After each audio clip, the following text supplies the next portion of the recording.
New show and of course about the Cowboys. Well, how is Rich Behm doing from what you know right now, Michael? Well, Rich is doing fine. You know, his spirits are high.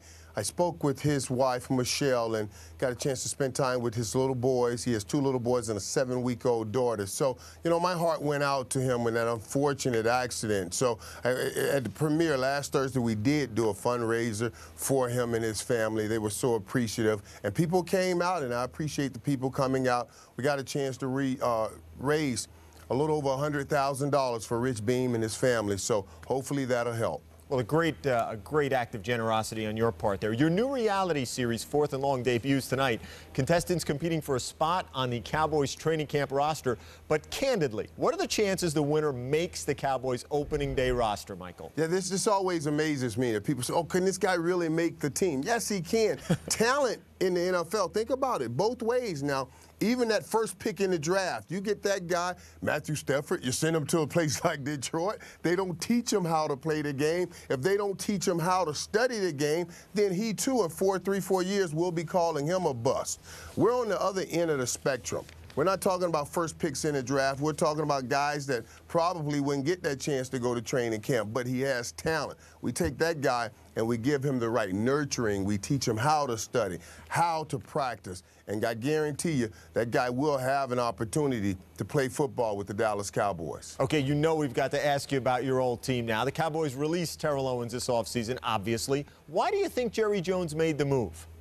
Well, you know what, I never subscribed to the reality of releasing a talent like T.O. You just don't find those guys everywhere. Trust me, I know he's a phenomenal talent on the football field. But I do subscribe to understanding that winning a Super Bowl, you cannot do it unless guys love playing together. And you have to become a football family. And the reality is, it's a principle that cannot be violated. You have never seen a team win a Super Bowl and say, you know, I just don't like any of my teammates. It will never happen.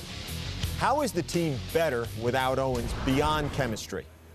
Well, you know, that's a great question. I think a lot of us are waiting to see that. You don't get rid of 38 touchdowns at wide receiver and then turn around and say, okay, well, who's picking it up? I don't know that Roy Williams can pick it up yet. We haven't had a chance to see enough of that on the football field. But I do know this. You talk about a Felix Jones, you talk about a Marion Barber and a Tashard Choice. That's a nice 3-headed monster, but you must have somebody to catch the rock, too. As you know, how will that departure affect Tony Romo? Well, how do you see that playing out, Michael? I truly believe that people underestimate what it meant for Tony Romo to have a T.O. there when he first came in the league. You know, and Tony Romo showed up at the event the other night, and I think the world of him.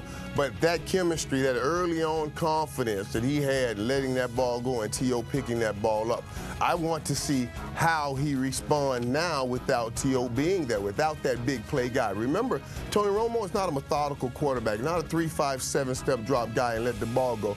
He makes things happen, and he extends the play. Now you need that big play guy when you extend the play to go and make a big play, and I'm waiting to find out who that guy is, too.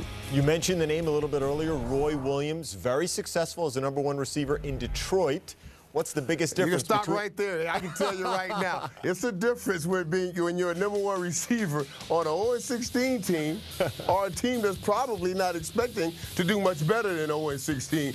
And then when you're the #1 receiver on a team that's everybody expecting, hey, let's get to a Super Bowl. The pressures are different. The expectations are different. So I'm waiting to see how Roy steps up. We talked about him not getting the opportunity last year.